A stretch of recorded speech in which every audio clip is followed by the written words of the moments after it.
आज आईसाठी ना मला ड्रायफ्रूटचे लाडू बनवायचे होते आणि त्यासाठी मी घरात जेवढं सामान आहे ना तेवढ्यातच लाडू बनवणार होते। सगळ्यात आधी ना मी कढईमध्ये तूप घेतलं आणि त्याच्यामध्ये हे बदाम टाकून घेतले। बदाम चांगले चिरून घेतलेले आहेत, तर ते पण चांगले भाजून घेतले। त्याच्यानंतर परत 2 चमचे तूप टाकलं आणि त्याच्यानंतर हे जे काजूचे तुकडे आहेत ना ते भाजून घेतले। हे भाजून घेताना ना एवढा छान सुवास दरवळत होता ना। त्याच्यानंतर तूप घेतलं अजून 2 चमचे आणि तीळ भाजून घेतले। तिळामध्ये कॅल्शियम भरपूर असतं। त्याच्यानंतर परत तूप घेतलं आणि हे खोबरं जे आहे खिसलेलं तर ते भाजून घेतलं। आता खोबरं भाजताना गॅस एकदम बारीक केलाय मी, मंद आचेवर आपण खमंग भाजून घेते। तसं सगळंच भाजताना मंद आचेवरच भाजलं होतं मी। आणि आता हे खजूर आहेत, खजूर मधले बिया काढून ते बारीक करून घेतले आणि ते पण तुपामध्ये थोडंसं भाजून घेतलं।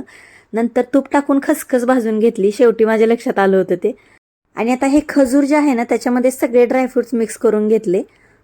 त्याच्यानंतर लाडू वळायला चालू केले। ह्याच्यामध्ये साखर आपण अजिबात टाकलेली नाही, खजूरच आहेत जे टाकलेत ते गोडासाठी। तर व्हिडिओ आवडला तर चॅनलला नक्की सबस्क्राईब करा। भेटूया पुढच्या ब्लॉग